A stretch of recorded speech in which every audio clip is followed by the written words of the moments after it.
पारंपरिक व्यवसाय पारंपरिक रूप से चमार समुदाय चमड़े के काम से जुड़ा हुआ है। हालांकि राम नारायण रावत का मानना है कि ये जुड़ाव बनावटी है और ऐतिहासिक रूप से चमार कृषक थे। अपमानजनक शब्द चमार शब्द का प्रयोग आमतौर पर दलितों के लिए एक अपमानजनक शब्द के रूप में किया जाता है। भारत के सर्वोच्च न्यायालय ने इसे जातिवादी गाली माना है और इस शब्द का उपयोग अनुसूचित जाति और अनुसूचित जनजाति अत्याचार निवारण अधिनियम 1989 का उल्लंघन है। सामाजिक गतिशीलता के लिए आंदोलन 1830 और 1950 के दशक के बीच संयुक्त प्रांत विशेषकर कानपुर क्षेत्र के चमार ब्रिटिश चमड़े के व्यापार में अपनी भागीदारी के कारण समृद्ध हुए। जाति के इतिहास का पुनर्लेखन 19वीं सदी के अंत तक चमारों ने क्षत्रिय वंश का दावा करते हुए अपने जाति के इतिहास को फिर से लिखना शुरू कर दिया। 1910 के आसपास यूबीएस रघुवंशी ने श्री चमर पुराण प्रकाशित किया, जिसमें दावा किया गया कि चमार मूल रूप से क्षत्रिय शासकों के समुदाय थे। इस पुराण के अनुसार भगवान विष्णु ने राजा चामुंडा राय को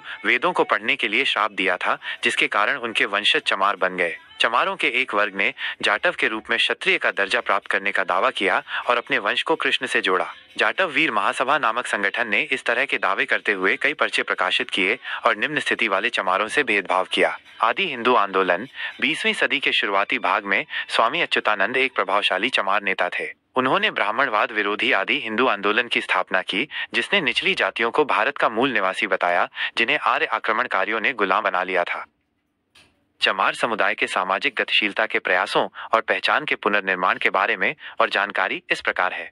जाटव पहचान का सुदृढ़ीकरण। जाटव वीर महासभा ने न केवल क्षत्रिय दर्जे का दावा किया, बल्कि जाटवों के बीच एक मजबूत सामूहिक पहचान बनाने का भी प्रयास किया। उन्होंने सामाजिक और धार्मिक सुधारों को बढ़ावा दिया और शिक्षा के महत्व पर जोर दिया। इस प्रयास का उद्देश्य चमारों को सामाजिक और आर्थिक रूप से ऊपर उठाना था। आदि हिंदू आंदोलन का प्रभाव। स्वामी अच्युतानंद के आदि हिंदू आंदोलन ने दलितों के बीच आत्मसम्मान और राजनीतिक चेतना की भावना जगाई। इस आंदोलन ने ब्राह्मणवादी सामाजिक व्यवस्था को चुनौती दी और दलितों को अपने अधिकारों के लिए लड़ने के लिए प्रेरित किया। आदि हिंदू पहचान ने दलितों को एक साझा ऐतिहासिक और सांस्कृतिक विरासत प्रदान करने का प्रयास किया, जो उन्हें हिंदू जाति व्यवस्था से अलग करती थी। अन्य सामाजिक और राजनीतिक गतिविधियां।